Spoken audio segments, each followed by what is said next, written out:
सुधीर चौधरी और श्वेता सिंह के बाद अब सुप्रीम कोर्ट ने भी नोटबंदी को क्लीन चिट दे दिया है। सोचिए, नोटबंदी की असफलता के बाद बीजेपी ने उसे पूरी तरीके से भुला दिया।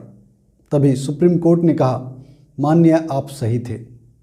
तो मित्रों, राफेल और पेगासस के बाद अब नोटबंदी मामले में भी मोदी सरकार सही है। भाजपाई जो इस मुद्दे को छेड़ना नहीं चाहती थी, उसके पास अब एक प्रमाण पत्र भी होगा अपने इस कृत्य को सही ठहराने हेतु। हाँ, ये अलग बात है कि 100 से ज़्यादा लोगों की मौत हो गई कतार में। ये अलग बात है कि नोटबंदी के लिए जो तमाम तर्क दिए गए उनमें से भी एक भी पूरा तो छोड़िए, आधा लक्ष्य भी प्राप्त नहीं कर पाया और बढ़ी गई महंगाई, बेरोजगारी, भूखमरी, नक्सली हमले, आतंकवाद।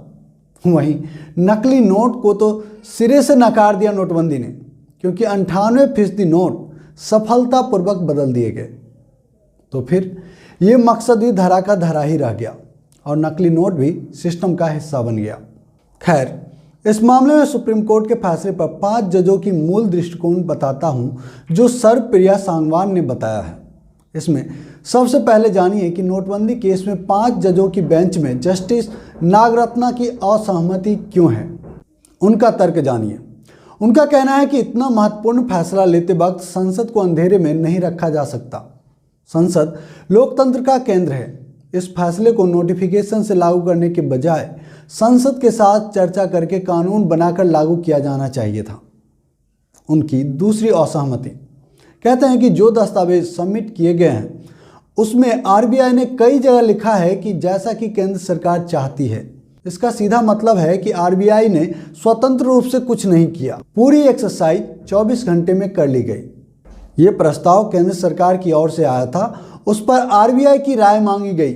आरबीआई एक्ट के मुताबिक इसे आरबीआई का सुझाव नहीं माना जा सकता, क्योंकि आरबीआई की राय नतीजों को ध्यान में रखते हुए स्वतंत्र और सपाट होनी चाहिए। वहीं इसके बाद कहते हैं कि इस फैसले के बाद जो मुश्किलें आई, ये सोचने वाली बात है कि क्या आरबीआई को इसका अंदाजा नहीं था।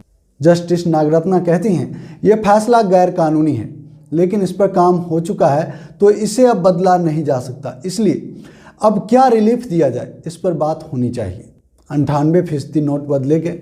ये बताता है कि यह कदम प्रभावी नहीं रहा जिसकी उम्मीद की गई थी, लेकिन कोर्ट इस आधार पर फैसला नहीं दे सकता। ये कदम अच्छी नीयत से लिया गया था, ये सोच समझ कर लिया गया था। इसे आतंकवाद, काले धन, नकली करेंसी से निपटने के लिए सोचा गया था।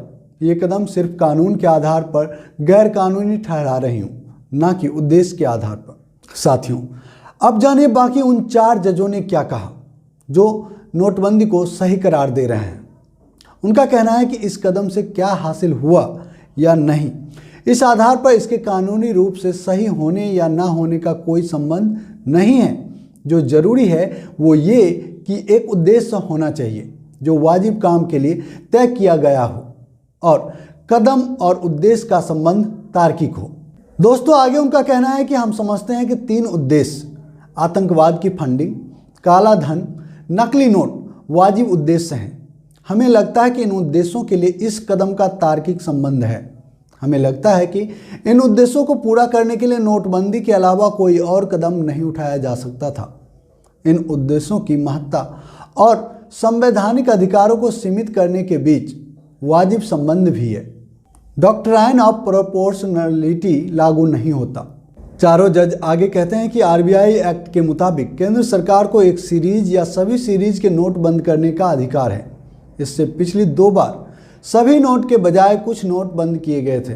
तो इसका मतलब ये ना निकाला जाए कि केंद्र सरकार को बस इतना करने का ही अधिकार है। फैसला लेने की प्रक्रिया में कोई गलती नहीं है।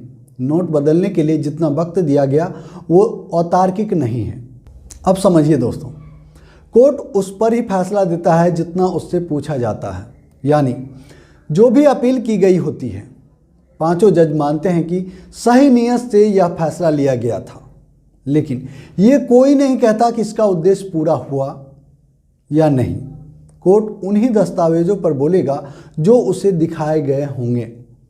ये ध्यान रहे कि आरबीआई अपने आप को कोर्ट में डिफेंड कर रहा था। नोटबंदी के लिए सलाह लेते वक्त आरबीआई गवर्नर रघुराम राजन थे। फैसला लागू करते वक्त उर्जित पटेल गवर्नर थे। रघुराम राजन ने तो पहले ही नोटबंदी के बारे में अपने विचार जाहिर कर चुके हैं। वे और उनके कार्यकाल में आरबीआई नोटबंदी नहीं चाहती थी। वहीं उर्जित पटेल अपना कार्यकाल खत्म होने से पहले ही 2018 में इस्तीफा देकर जा चुके हैं। बाकी 2 डिप्टी गवर्नर भी 2017 में रिटायर हो चुके हैं। तो दोस्तों, अब आइए इसके मूल बात पर। क्या कहा गया? नोटबंदी तार्किक रूप से सही है, क्योंकि इसके लिए जरूरी उद्देश्य होना चाहिए था। और वह उद्देश्य क्या था? आतंकवाद की फंडिंग रोकना, जो नहीं रुका। काला धन, जो लगातार बढ़ रहा है। नकली नोट, इसे तो साहब के कदम नोटबंदी ने ही झुठला ही दिया। बहरहाल, जजों की बेंच का मानना है कि इन उद्देश्यों के लिए नोटबंदी के अलावा दूसरा कोई कदम नहीं हो सकता, सरकार द्वारा पेश किए गए तथ्य के आधार पर ही सही।